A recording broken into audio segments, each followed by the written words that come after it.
Alrighty, everyone. Welcome to podcast number 2 of the Furniture Store Owners Podcast. Today, we have a guest, Paul Rangel from Sofa Spectrum Furniture in Murrieta, California. He's been the owner there for a little over 10 years. And so, Paul, for the listeners who don't know your story yet, can you give us a quick version of who you are, where you're located, kind of, and what kind of furniture business you're running? Yes. Well, Sofa Spectrum Furniture has been around 10 plus years out here in the Temecula Valley, Murrieta Valley region, which is in between San Diego and downtown Los Angeles, if you were to Google map us. And a little bit of my story, I worked in corporate for many years. I was a trainer in the furniture world, handled multi-store units from here to Las Vegas, Nevada. And I guess through the years of experience, we got sick and tired of working for somebody else. And Oh, we sure. just reached that crossroad where we decided, why not? Let's try it. Let's see what happens. And one thing led to another. And before you know it, we were looking for empty spaces back before when it was pretty economical, by the way. Everything's skyrocketed. And when you're talking about leases and, and all those things that you have to deal with when you're a business owner looking for a brick and mortar retail spot. And through the journey, we've been able to run a successful business. We're still here. So to me, if we're still here, we're okay. Right. And that's in a nutshell, that's kind of what, where we're at today. Nice. So you've been doing that for about 10 years. And were you the original owner? Did you it sounds like you and someone else were partnered up? It's my wife and I. Nice. That's she's my one flesh. She's my connector. She's my anchor. Heck yeah. And, we support each other, and she's got experience in interior design and architectural Wow. design. And It's a good pair. so we decided, why not? We had a little bit of money saved up and, So how did you guys start? What stuff were you selling at first? Were you mainly doing living room or did you do all of the collections? wow, that's a great question because we started with all sofas and Nice. sectionals. We wanted to create a studio style atmosphere because the place that we have that we've been blessed with is not the largest in the world. Normally, when you think of a furniture store, you think of 5,000 square feet, 10,000 square feet, warehouse. Guess what? That's not us. Shoot. So we started with how about 2,500 square feet Yeah. to this day, Oh, really? with high ceilings, Okay. open walls. So it looks bigger than what it is. So we decided to start off with furniture, in regards to the furniture, sofas only. We Mm. decided to be a niche uh, uh, type of furniture store where we started to sell custom sofas and sleepers, and everything was customizable. So what we did is we opened up with about 24 frames inside the store and offered a palette of fabrics to clients made locally about 30, 35 miles away. And we Yeah. offered quality and comfort at affordable prices, which is Nice. customization because we're able to make basically anything that the high end stores could make, but for a lot less. And that was how we started. It was all sofas, hence the name Sofa Spectrum, meaning a spectrum of colors, a spectrum of choices, spectrum of dimensions. That's where the spectrum comes in. And then furniture, because we've been in the furniture industry for a few years now. Yeah. And so now you guys started off with mainly sofas and what are you doing now? So as time goes by, we decided we needed to incorporate a mattress collection because I was a district manager for once upon a time in my lifetime with a company called Sleep Number. So I was a trainer and taught a lot of sales professionals how to sell a better night's sleep. So I figured out why not sell mattresses since I already know how to do that. So we eliminated a few models and we decided to add a mattress gallery with about 4 or 5 mattresses. We narrowed it down to, the wheelhouse, the ones that are performing well. And when you're not selling custom sofas, you're selling mattresses. Flash forward, we got gifted a massage chair for my daughter for Christmas. My wife called me. She said, honey, there's a big box in the front of our door. Did you by any chance get me a Christmas gift? And I go, I wish I could say yes, but the answer is no. I said, what is it? What's on the inside? And when she opened up the box, it was a massage chair. Nice. And needless to say, I closed the store early that day, slapped a sign on the door, and went home. And between my son and I, my younger son, we took it upstairs in our room, we put it together, and I've been using it ever since. We decided to incorporate massage chairs into our business. So it's been a process for us from customization of sofas to adding the mattress gallery to adding the massage chairs. And the last Wow. quadrant, if I may say, it would be leather furniture, all American made, US made leather furniture, which has been a major impact player for us as well because people are looking for quality at times. And that one niche customer is the one that you want to make sure that you can help them out with a good, solid American made piece of quality product like leather furniture. Oh yeah. Wow. So you guys originally started with sofas. I'm curious on the mattresses because you said you had experience in the mattress industry, which Hmm. naturally is going to make you good at sales in the mattresses. You know the whole entire system of the mattresses, and probably you do the adjustable bases and all of the other stuff that you can upsell on them.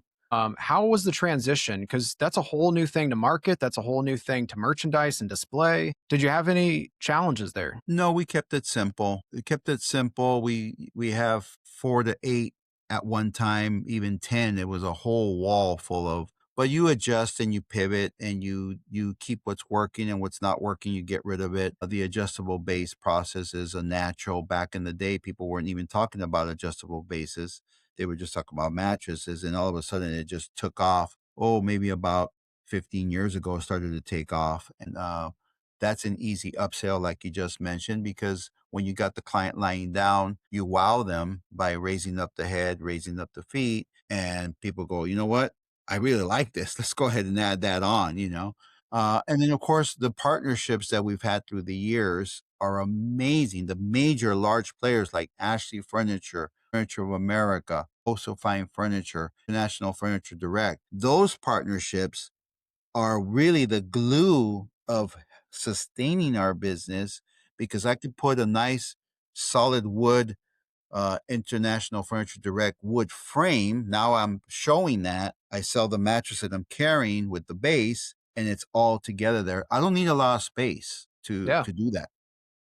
And you had to when you picked out the mattresses that you're going to sell, there's so many there's $100 mattresses and there's $10,000 mattresses and there's everything in between. And even within each tier of mattress, there's 100 different manufacturers and 100 different types and feels. How did you specifically, find that 3 or 4 that would work for you? Through our testimonies where we fine tune our customer service and we fine tune our reviews. And when I hear a customer share, oh, we absolutely love this mattress.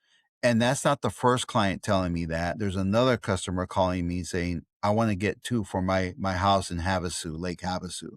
You start to realize that's the keeper. Yeah. Okay.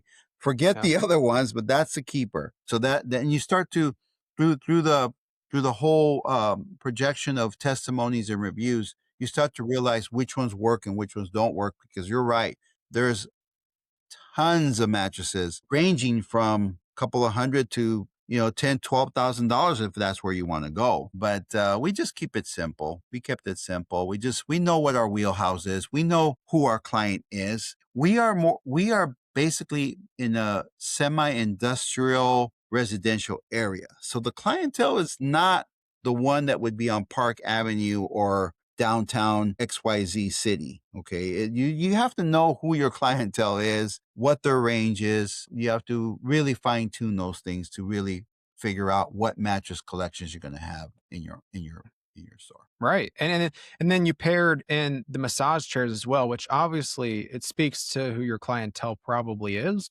because massage chairs are not cheap. They're not cheap. They're not cheap. And yeah. Yeah, and I think the what you mentioned earlier is the experience of not selling but more educating the client on the benefits. You create a relationship, and then you build that trust, and then price doesn't matter. In fact, I don't even tell the clients the price on the item right away. The customer, if they're they're thinking, well, this is going to be thousands of dollars. I say, well, you know what? Let me just take a moment to sit you on the chair. Let me explain to you what the chair is going to do for you. And as you're lying down there, take a moment to just let go and unwind. So that's part of the whole discussion. And once they get in there and they relax and they're not thinking about the price anymore, towards the end, when they're all nice and gooey off of the massage chair, they'll ask me the price and then I'll reveal the price to them. And Yeah. we move forward with placing an order. But that's after they've already fallen in love with it, and they probably assume somewhat of it, and you've educated them. Mm-hmm. And do you guys offer what kind of financing do you guys do? Do you offer any? Honestly, we offer the basic 90 days. We've tried the long-term ones, but man, they are so expensive. And then with the changes in the way we have to pay for the surcharges and the freights and all that, you have to adjust your margins. And before you know it, you add financing to that. You're basically almost giving it away. And you're working really hard to earn their business, yes, but the margin is it just shrinks completely, and that can be a little bit of a challenge, a little bit of a battle. What long-term options did you find that I know some of like the Synchrony, it's upwards of 15% for a 60 Yeah. months. It's ridiculous in a sense. Whereas maybe something like a Snap. Snap, we use a SEMA and Snap. They're the 90-day, 100-day peeps that help us. And honestly, if they see the value, for example, I would say if you were to take our business and slice it up, I would say that 60% to 65% is custom orders. So those clients typically give me half of the order. There's no snap or anything involved, and they want it delivered as soon as it's made because they need it for their home. The balance is typically paid right there. They don't need any snap or anything like Yeah. that typically. Well, yeah, when you're talking about I don't know what your massage $5,000 to $10,000 massage chair, Yeah, maybe? Like, yeah, in that is that range. customer base typically using Snap? How often are you financing? Not too many, not very rare.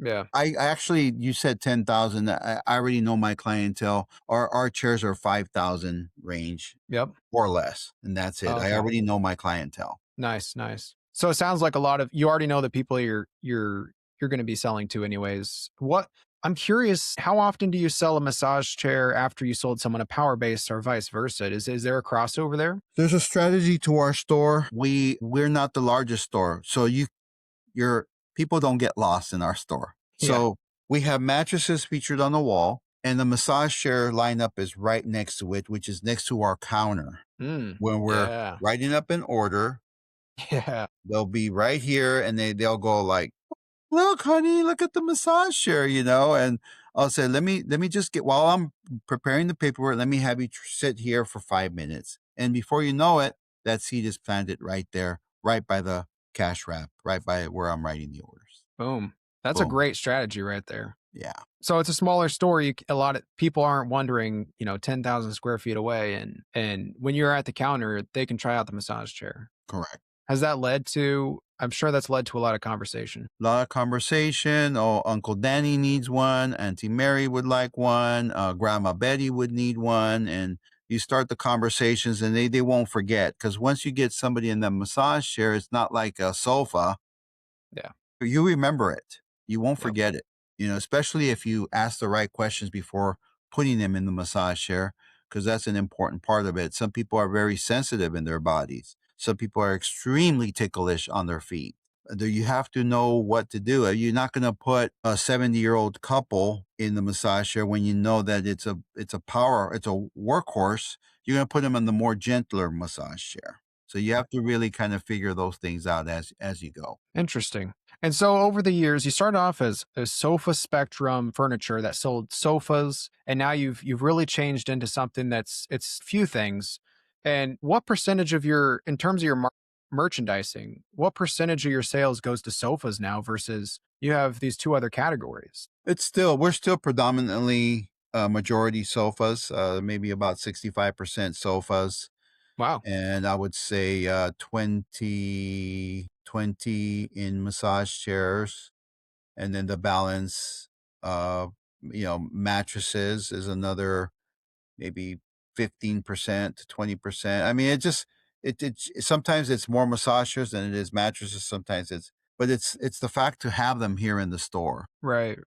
Because do a lot of in terms of the customers that are coming in, is a lot of the times the people that buy the mattress and the massage chairs, are they coming for a sofa and then getting upsold? Or how do you market these massage chairs and the sofas in general? Are you marketing everything or Separate categories. The massage chair client is specifically looking at massage chairs, and they're online. They can't figure it out because there's like 50,000 of them online, and they range in price, but they can't really try it. So the benefit for us is to market it separate because we're one of the few in the area that actually sells Mm, massage chairs. That's market separately, to bring them into the store. yeah. And do you get what kind of channels do you guys use for marketing? Are you mainly using search engine optimization through Google or using Facebook? Yeah, using all the above, Instagram, Facebook, SEO, we're working on our website now, updating it more because the website has to be engaging, it has to be more capturing. There's lots of things that I need to improve on that website Mhm. and to get more business. Just you have to be quick on technology, you have to be up to date, which I am on the social media platform. That's how I get a lot of my customers actually is through Nice. social media optimization. Wow. And it's a competitive market. It's Oh, a yeah. very, very competitive market out there. And I won't be able to compete against the big stores, but I get a few stragglers that come in. They've been to all the big stores and they don't have what we have as far as, selection and service. So, Nice. And have you tried any paid ads before, or are you currently running any on any platforms? It's a big man, question. I have tried paid ads. I have paid thousands of dollars. Mm, And the critical thing for any business owner, especially if you have a staff, is figuring out what's working and what's not working. So it mm, all starts from the beginning when they meet with the customer. How did you hear about us? Because you need to track that. Because if you're not, I mean, there is some software that sends you, hey, X amount of people called in, X amount of people emailed you. You get those, right? But how many of those were converted? And for me to be on top of it and keeping an eye on that, it's another job. oh, yeah. Basically, I have to it's another job. What I did is I did something crazy out of the ordinary, and I stopped all of my advertisement, Mm, all of it, wow. All of the paid ads. all the paid ads, Wow. 0 for about going on 8 months now. But I focused on something else. I had something that a lot of other businesses don't have, and that is we're very highly rated in service and reviews. And when people want to look at a business, where do they go? They go to Yelp. Like it I or not, noticed this. I know that it's a food type of thing, but they still go to Yelp. And for us having 140 plus 5-star reviews on Yelp, all the people are sharing the love, how their testimony on there, and people read that. Mm, Guess what? They're going to give us a chance. And that's all I'm asking for is a chance. Because once they come in here, they'll leave either extremely educated or they're good. I'm gonna help and guide them on where to get it if I can get it for them. I'm gonna give it back to them. And I'm gonna show them that it's not about making sales. We're beyond we're a furniture company that's beyond that. We want to be the best in service because that's our mission. Our mission is to be the best in service in the furniture industry. And so people look at those reviews and they come in. They How did you hear about us? I saw you on Yelp. I saw you on Google. How did you hear about us? I saw you on TikTok. All these things that I'm telling you, I completely paused for the moment. I'm not saying I'm not going to go back to it, but I paused it. We paused it for about 8 months. And when you look at all the averages, we're doing okay without it. I know nice. it's crazy, Nice. but we're doing okay. Well, did you have a large ad budget? Our budget ranged from 2,000 to 3,000 per month. So Yeah. it's a I see. percentage, so To take that but away and yeah, see not as much. And were you mainly advertising on Facebook and Instagram, or was it mainly on Facebook Google? Marketplace, Google Ads, Yelp. I mean, Yelp loves us. They always want us to come back. They're always extending the warmth and the love to get back. But I just Well, 140 reviews on Yelp. I noticed this before the podcast. I looked at your Yelp and I was like, you have almost more Yelp reviews than Google. That's a first time I've seen that. Yeah. Is it popular in your area, or how do you get Yelp reviews? I basically it's on the follow up and the follow through. I'm very good at making sure that from point A to point B, everything goes smoothly until after point of delivery, making that call, whether it's good or bad, guys, you got to make the call. Even though they may not be 100% happy at because we're nobody's perfect, right? But you at least make an attempt to figure out, okay, well, what can we do better? How can we serve you better? Or what can I do to let me get a technician out there to help you out? You try different things, but that's a crucial part of your business. And 9 out of 10, they're extremely happy. Oh, the delivery guys were great. I love my sofa, this and that opportunity right there. Hey, if you'd be kind enough to you know, give a review. You're welcome to. It's optional, and people find it in their heart to give a review. A lot of times they'll just say, "Hey, I'm going to review you guys. You guys did a really good job." And great, if you're going to review us, can you kindly review us on Yelp and then Google and then you start. It's work, but it's worth it. Yeah, that's cool. And it's driving a lot of your business right now because it is because you're not running paid ads. It's driving business into our store. Yeah, yeah. So, besides your organic marketing and your paid advertising, do you have any other marketing strategies that you're currently working on or have done in the past that you would want to recommend? Absolutely. And I'm hoping that people tuning in, especially business owners that are kind of trapped in their stores, may I recommend and suggest that you get untrapped and get out of your store, get out of your four walls, Mm. go and visit your competition and have fun with it and see what they're doing. You get some great nuggets in doing that. Join your local chamber of commerce. By doing so, you're going to get a ton of eyes on your business. Not too many furniture companies that know of join the chamber. They might join it, but when I mean join the chamber, I mean be active in the chamber. You can get a beautiful plaque that says chamber member behind you as you're helping out customers, but that plaque will do you nothing if you're not actively going out and going to a couple of ribbon cuttings, going to a couple of galas, going to events that the chamber holds. Why? Because this little store has gotten many accounts from doing exactly what I just said. We furnish stadiums like the local baseball stadium, the suites. Guess who got that account? Right here. Yeah. We're working right now on the local hospitals. Mm. Guess who's going to get that account? Hopefully, we're praying. Okay, pray for me Yeah. out there, Yeah, right right. here, us.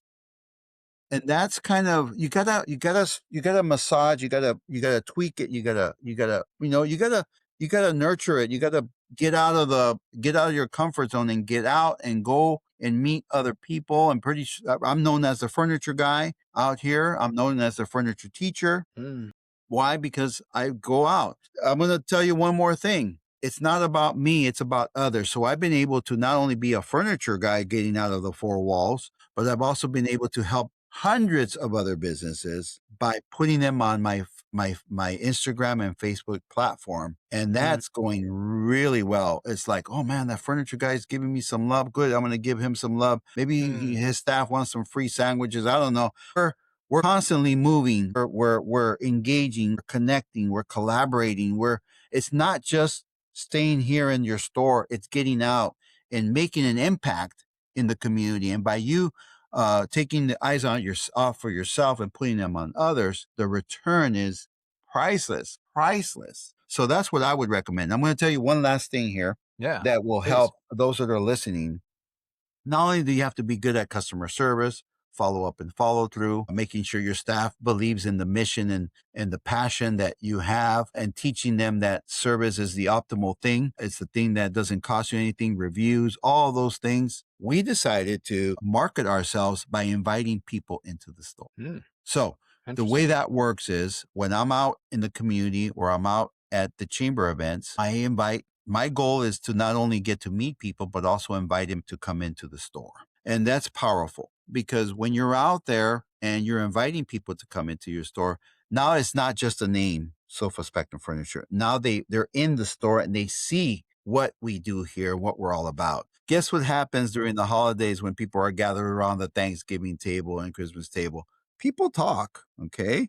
Hey, guess what? We just got our sofa set from Paul at Sofa Spectrum Furniture.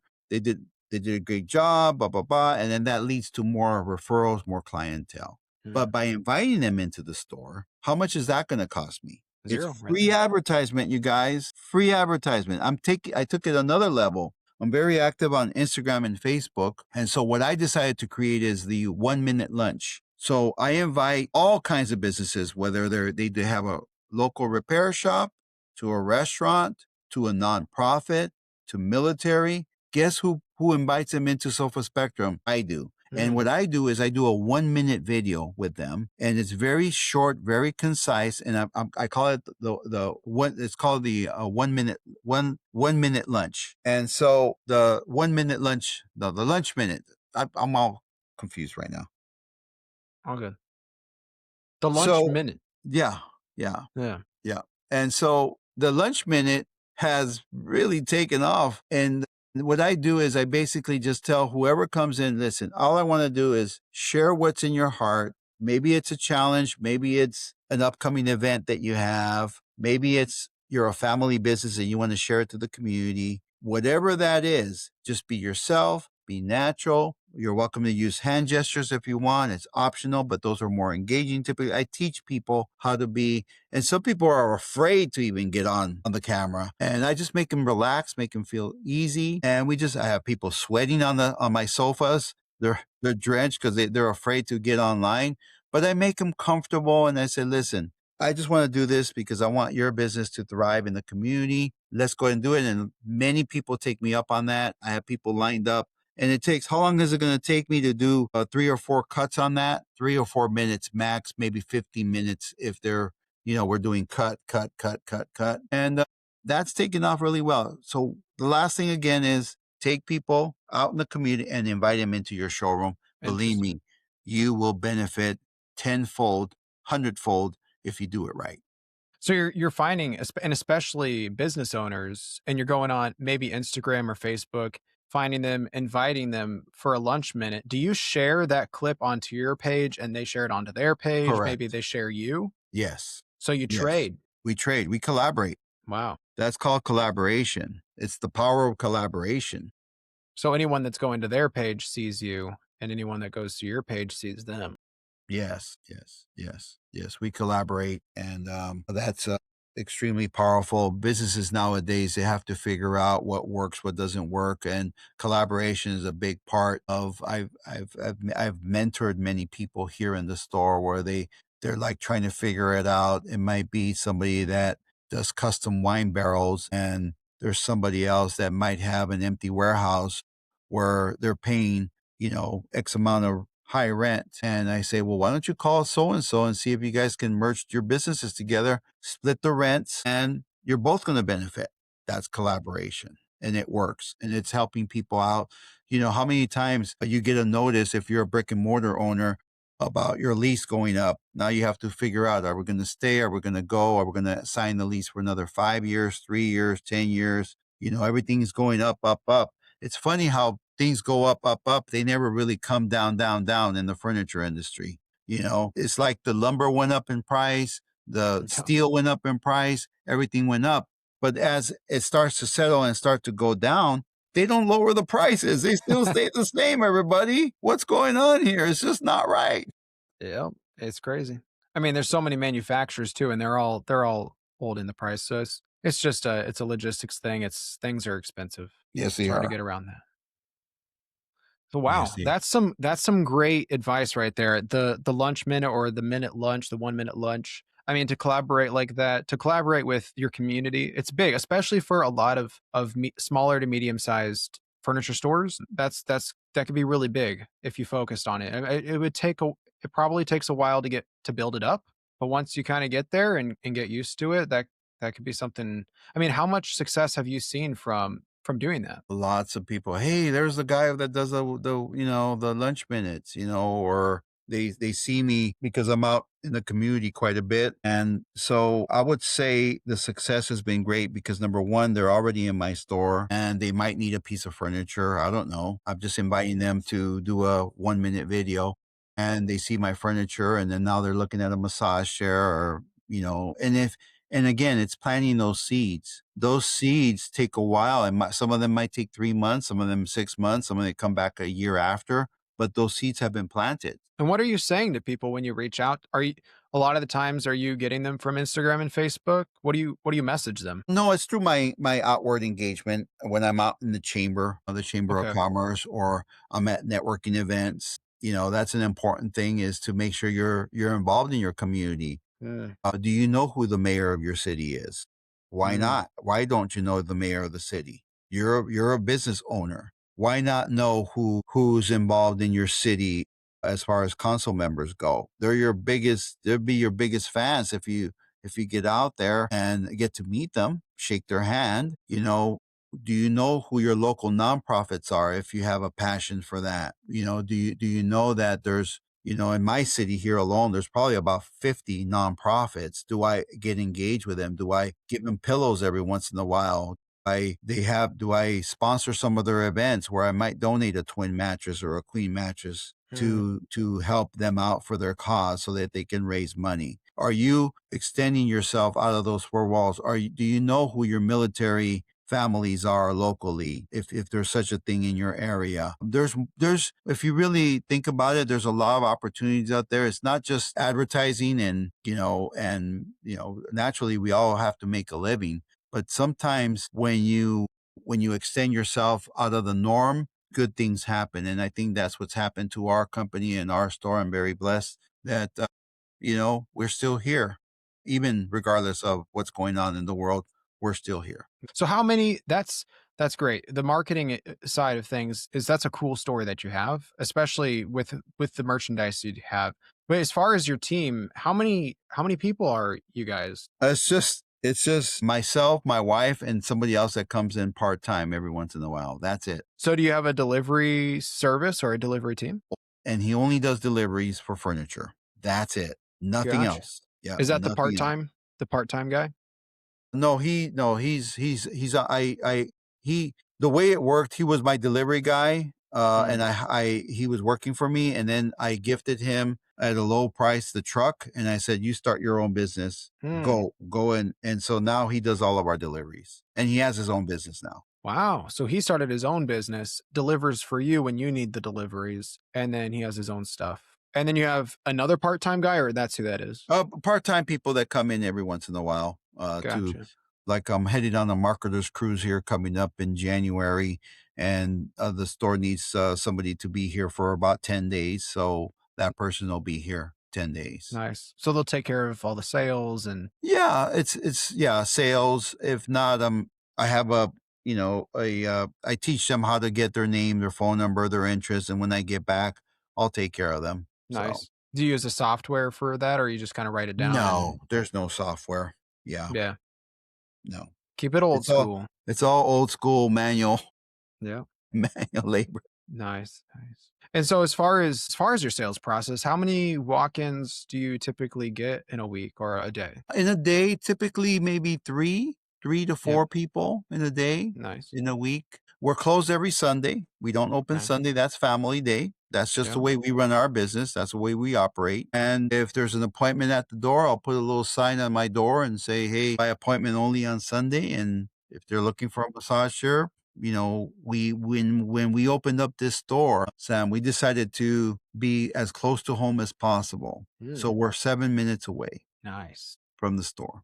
So that's all been part of the strategy. So Thanks to work-life my balance. thanks to my wife, who, I want the biggest and the best house, and I don't care where it's at, but she goes, "No, let's just be close to the store." And and so this is where we landed here. Nice. So then as far as the customers that are coming in the door every day, you guys have assumed busier times or are you guys it sounds like you guys are open from 10 to 6, It's actually 11 to 5. 11 to 5. 11 to 5. 11 to 5, Monday through Saturday, 6 days a week. Gotcha. And And then then we have appointments, of course. Some mm, clients call us earlier for appointments and stuff. and most of your sales are all in store. You don't really do a lot of online e-commerce kind of thing. No, that's something that I've been wanting to expand in the future. Yep.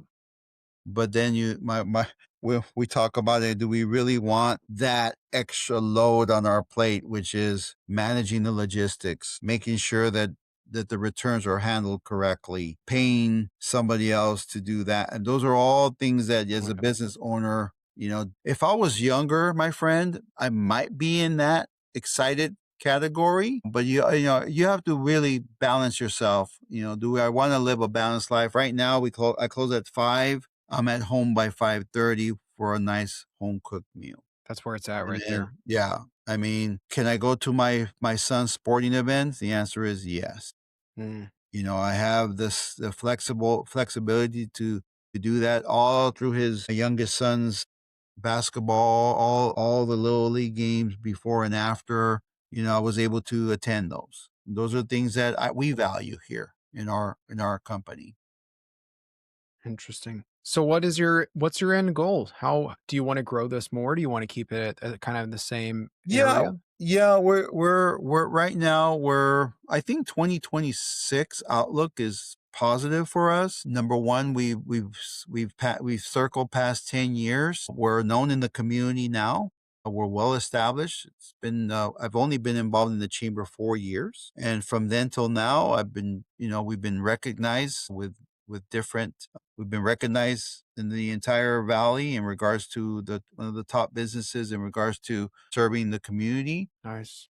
And those recognitions do go a long way. And so I would say, bird's eye view, another 3 to 5 years. I think that, and once it gets, that time, it's a pretty well oiled machine. We're debt free. We don't owe money to anybody. Everything's paid on the spot.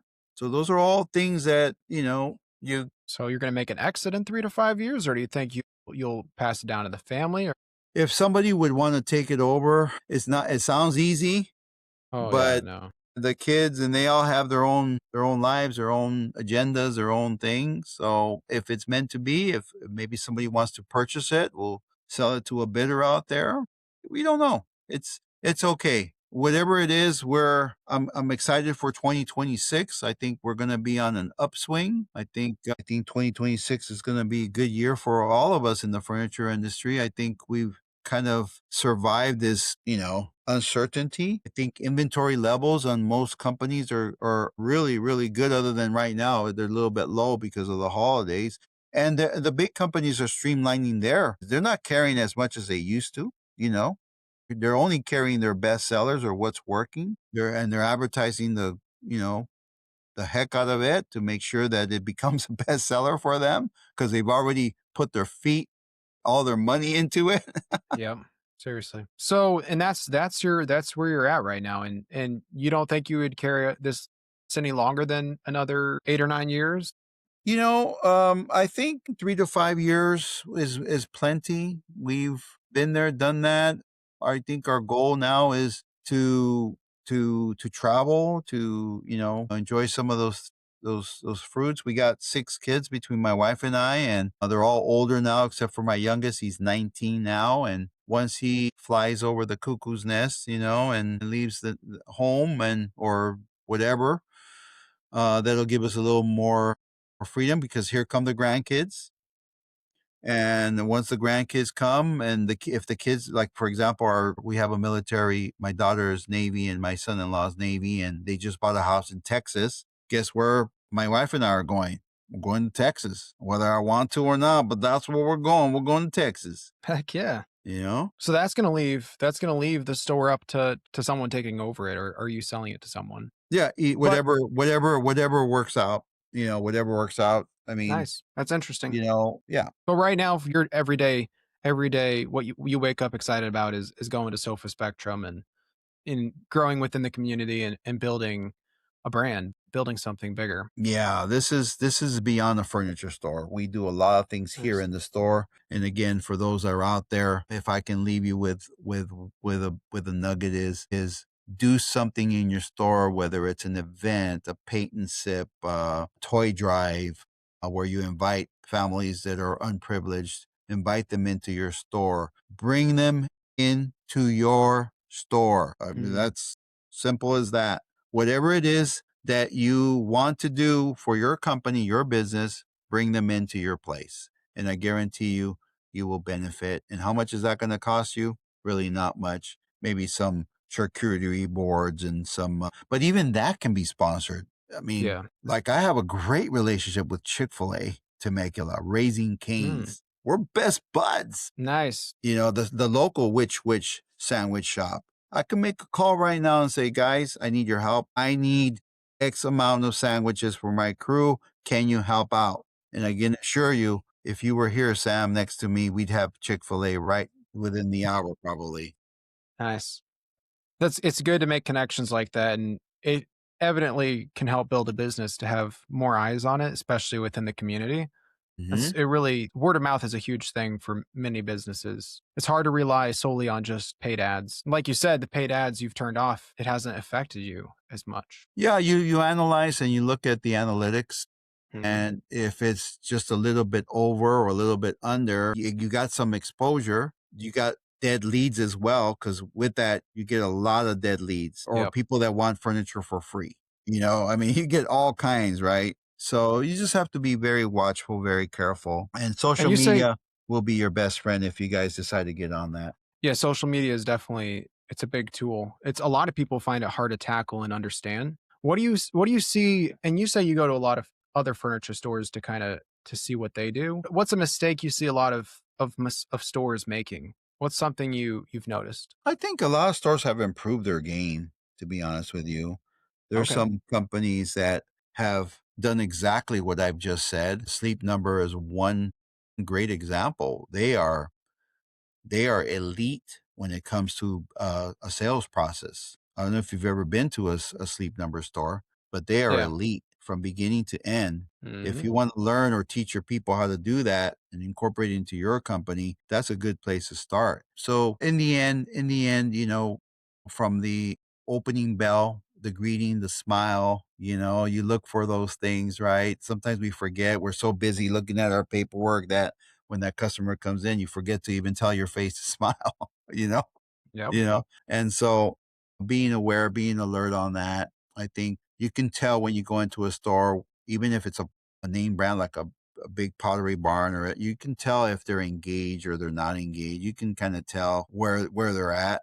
And that all circles back to the person leading the charge, you know, from early morning AM powwows to get your crew up and going, to incentives, maybe throwing them some spiffs Mhm. to get them pumped up. But you should know your team members what their hot buttons are. It could be a day off. They don't care about the money. It could be an extra day off that they need. Mhm. You have to know your team's strengths and weaknesses. So, and you have to tap into those. And if you're an owner that's behind an office and they have to knock in to come and see you, and you're not engaged, it's hard to really connect with your team if you're that type of a boss, if you're that type of a leader. You Yeah. have to be involved. You have to go out and talk to the person that cleans your windows, cleans your store. You gotta know who they are and share the love. So all of that circling is an opportunity for growth and expansion without you having to spend any money. Yeah. That's a whole other thing. Keeping costs low and not spending money is Hmm. the other part of it as well. But Yep. in terms of your advice for furniture store owners that are struggling right now, that don't know what to do, and they're putting a lot of ad spend towards marketing, they're putting a lot of time in training their salespeople. Is there anything that you've done in your 10 years that you feel like has really made a difference? Focusing on service has been the number one thing for us. Mm, Focusing on service and teaching others to do the same thing. Again, it starts from the process of a smile to discovering what it is that they're looking for, to selling them a piece of furniture or a whole house full of furniture, and then following up with them and following through. If you have to figure that out, if you're just selling just to sell and not doing some of those things that I just mentioned, which is asking them for kind words at the end, maybe for a review, you have to really look at your business. Where are my check out your reviews? Where are they? Are you at 2.6? Why are you at 2.6? Why can't you be at 2.8 or 3.0? And if you're at 3.0, what's wrong with being at 3.4, 3.5? Take a look at that. That's your indicator right there. Look at your business, look at your reviews. There's your mirror right there. That's a big one right there. Reviews are big. They're honest. Yeah. You can't hide away from them. No. Everybody's using them. I don't care how old they are. They're using reviews. Yep. Well, Paul, as we close out this podcast, I want to at least ask one more question. And if you have anything else you want to mention, you can as well. But I want to ask a question of, if you had to open up a new store tomorrow, what would you do differently on day one? And what would your whole thing be? Do you have anything? Well, what I would say is make sure that you look at a location that's not going to put you right under the water right from the get go. That would be Mm, one thing to look for. I would say look for a property or location where you're not dealing with a broker if you can, maybe dealing directly with an owner. It's a little bit more reasonable than those people that they want to gouge you with, with what they're doing. So that would be one of the major things that I would suggest. And everything's gotten expensive. So take your time, do your due diligence and search and look. mm. Yeah. It is a big thing to make sure you're not going underwater just right off the beginning. Costs are a huge thing. Yes. Yes. And the manufacturers too, making sure you don't have one that you have a minimum order that's too Yep. much. Build those relationships, those partnerships. Like I have a great partnership with Ashley Furniture of America. I have great partnerships for years. We've been working together. I can't possibly show everything on my floor. I know how to go in through their websites and make sure that the clients get what they need. Yep. So you have to know that balance. And then last but not least, join your local chamber. Join your local chamber and get involved in that. I think that would be a major help. It's a nominal fee for your company, your business to do that. And don't just join to get a plaque, but join to be engaged as best of your ability, or send one of your top people to be engaged. And you'll see you'll expand and grow your business right from the get go because you're involved, and give to others, show the love to others out there. Nice. This is some great advice from Paul over here, guys. I mean, if you haven't listened to everything, you need to go back and watch this, because there were some good nuggets in this one. Appreciate it. Yep. So Appreciate it. definitely appreciate you coming on, Paul. And we're gonna have to do this again. You know what I'm saying? Love it. I look forward to it. Keep on keeping on out there, you guys. Take the eyes off of yourself, put them onto others, and believe me, you're going to get rewarded 1,000 times over if you just do that. Share the love and give to others, and believe me, take a moment to invite people into your place. Do something in your store. Do something in your company. Toy drive, a blanket drive for pets. Even that's great. All those things. Believe me, you're going to be rewarded many times over. Awesome. All right. Thank you so much, Paul. You got All it. right. All right. All right. Much blessings, everybody. Take care. See you guys.